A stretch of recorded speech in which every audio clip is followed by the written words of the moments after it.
Retrouvez le débat de Smart Impact avec Veolia.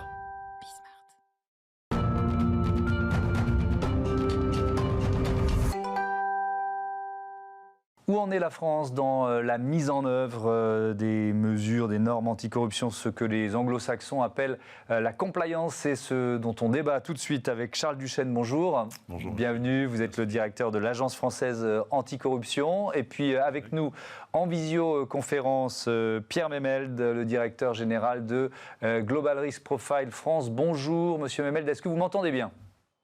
Bonjour, très bien. Bon, la liaison est bonne, parfaite. Charles Duchesne, je commence avec vous. L'Agence française anticorruption a été créée en décembre 2016. Avec quelle mission, en quelques mots? Parce que vous pourriez prendre une heure pour le décrire, mais en quelques mots, vous diriez quoi? Alors la loi du 9 décembre 2016 a créé notamment pour les entreprises, mais également pour l'ensemble, pour les grandes entreprises, au moins 500 salariés, de plus de 100 millions d'euros de chiffre d'affaires, et pour l'ensemble des administrations de l'État, pour simplifier, une obligation de conformité qui leur impose donc de mettre en œuvre des mesures et procédures pour prévenir et détecter la corruption au sens large, c'est-à-dire trafic d'influence, prise illégale d'intérêt, favoritisme, détournement de fonds publics, concussion, toute la litanie du code pénal.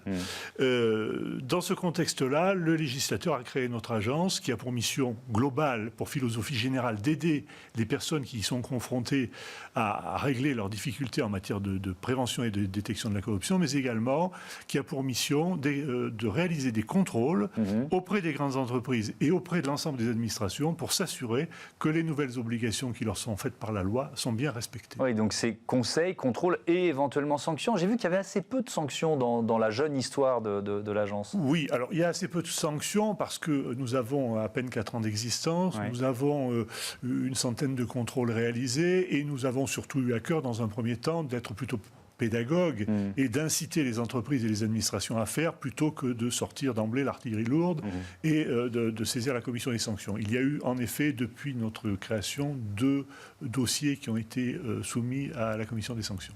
Pierre Memelde, l'agence, l'existence, la création de cette agence française anticorruption, en quoi ça a éventuellement, bouleversé votre travail et 2, éventuellement, en quoi ça vous aide à faire passer des messages auprès des chefs d'entreprise? Ça nous aide effectivement aujourd'hui parce qu'il y a un cadre légal dans lequel nous pouvons agir, dans lequel nous pouvons accompagner les entreprises dans la mise en œuvre des obligations de la loi Sapin 2. Mais nous avons vu ça comme une opportunité parce qu'en fait, l'Agence française anticorruption, à mon sens, mais je pense que M. Duchesne me suivra, est aussi là pour aider les entreprises dans un environnement international parfois très corrompu. Donc l'Agence française anticorruption fait des contrôles, mais également conseille les entreprises pour leur développement international. Enfin, pas directement pour leur développement international, mais pour les accompagner dans cet environnement corrompu. Mais Pierre Memelde, ça veut dire que cette loi Sapin 2, qui est la loi dont vous parliez tout à l'heure, décembre 2016, elle oblige les entreprises à s'adapter, et 2, est-ce que l'adaptation est si simple que ça? Alors ça, c'est mon point de vue, on en discute souvent avec nos clients. L'adaptation n'est pas si simple parce que c'est une remise en question de tout un tas de processus de décision et d'information au sein des entreprises, de changement de ligne de commandement vis-à-vis vers la compliance qui doit recevoir les informations des différentes business units et filiales à l'international sur les sollicitations qu'elles peuvent éventuellement recevoir en matière de corruption, et ça crée un nouveau canal d'information avec des volumes assez importants à traiter pour les entreprises. On parle de milliers, dizaines de milliers de tierces parties contractuelles. Donc, il y a quelques petits enjeux organisationnels et informationnels, mais nous sommes là pour les aider dans ce sens. Charles Duchesne, on en est où justement de l'adaptation? Est-ce que, je ne sais pas si vous pouvez répondre à la question, mais sur les entreprises concernées, combien se sont mises en conformité avec les obligations de la loi Sapin 2? Alors évidemment, ça m'est difficile de répondre parce que nous n'avons pas épuisé, j'allais dire, la totalité des acteurs qui sont assujettis, c'est-à-dire ces grandes entreprises. Je vous parle simplement des entreprises. Ce que l'on peut constater quand même, c'est qu'aujourd'hui, les entreprises, lesquelles grandes ou petites d'ailleurs, ont bien compris ce qu'elles devaient faire et qu'elles font des efforts réels et sérieux pour se mettre en conformité. Avec toutefois certaines difficultés pour la mise en œuvre de certaines mesures, notamment la mesure essentielle qui est celle de de la cartographie des risques, qui est le socle de l'antidispositif, puisqu'on est face à un système, si vous voulez.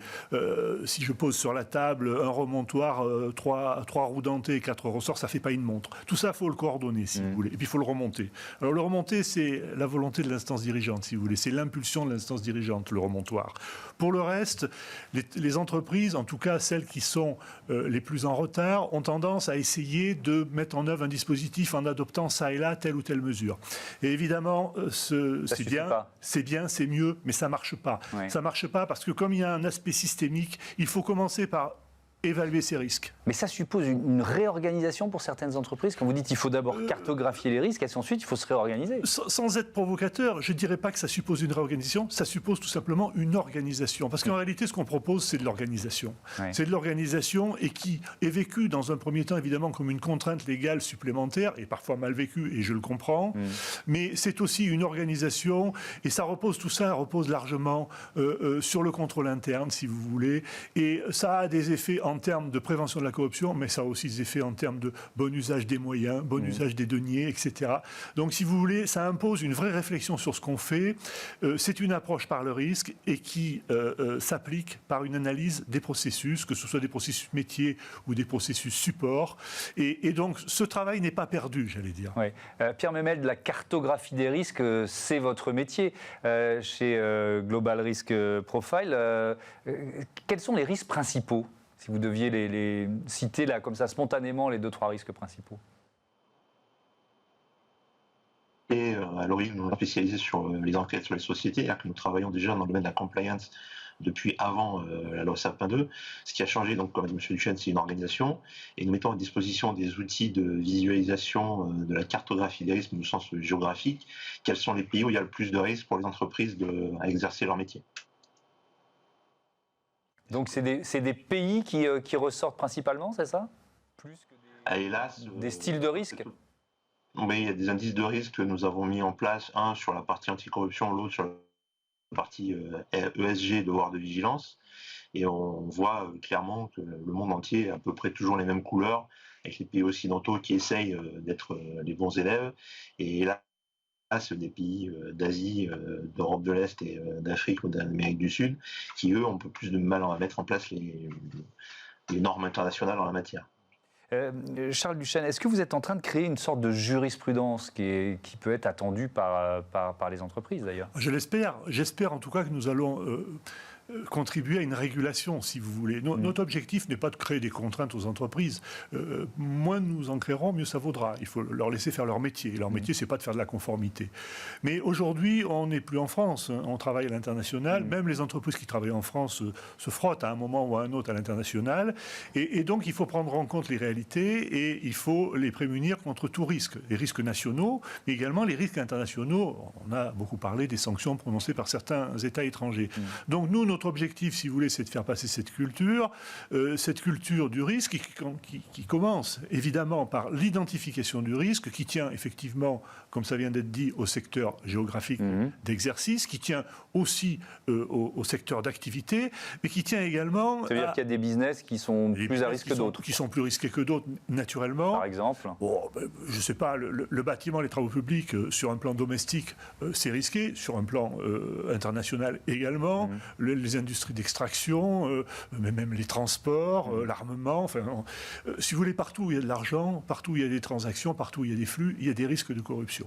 Bon, alors il est vrai que selon le secteur d'activité ou le lieu d'exercice, ces risques peuvent être accrus, mais il faut quand même partir, et c'est ça que nous essayons de faire passer, de faire comprendre, c'est que les risques sont propres à l'entreprise, on ne peut pas copier-coller la cartographie d'un tiers, même s'il exerce la même activité, il convient d'analyser finement ces processus. Un guichetier à la préfecture qui reçoit des demandes de titre de séjour, c'est une zone de risque. Ouais. Pierre Memel, de la compliance, la mise en conformité avec la loi, est-ce que c'est aussi un outil de guerre économique? Ça, c'est un concept qui suscite de nombreux débats.